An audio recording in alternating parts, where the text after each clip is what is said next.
नमस्कार. आज आपण शिकणार आहोत वनस्पतीची रचना.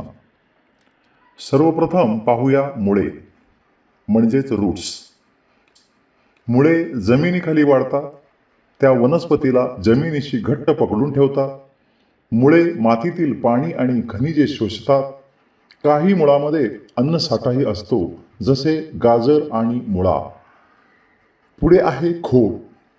खोड मजबूत आणि सरळ असते. ते पान, फूल आणि फळांना आधार देते. खोड पाणी आणि अन्न सर्व भागात पोचवते. खोडामुळेच वनस्पती सरळ उभी राहू शकते. आता पाहूया पाने. पाने हिरवी असतात कारण त्यामध्ये क्लोरोफिल असतो.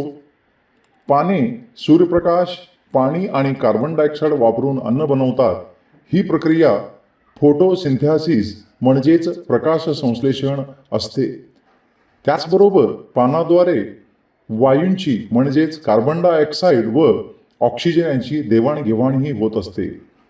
त्यानंतर फुले वनस्पतीचा सर्वात सुंदर भाग आहे. फुले रंगीबेरंगी आणि सुगंधी असतात. त्या मधमाशा आणि किड्यांना आकर्षित करतात.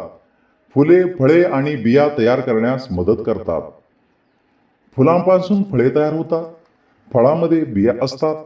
बिया नवीन वनस्पती बनवतात.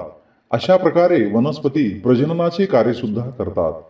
म्हणूनच मुलांनो, वनस्पतीचे मुख्य भाग आहे मुळे, खोड, पाने, फुले, फळे आणि बिया. सर्व भाग मिळून वनस्पतीला जिवंत, निरोगी आणि मजबूत ठेवतात. मित्रांनो, आज माझ्यासोबत शिकल्याबद्दल धन्यवाद. तुमच्या आजूबाजूच्या वनस्पतीचे निरीक्षण करीत राहा. पुन्हा भेटूया पुढच्या वर्गात. धन्यवाद.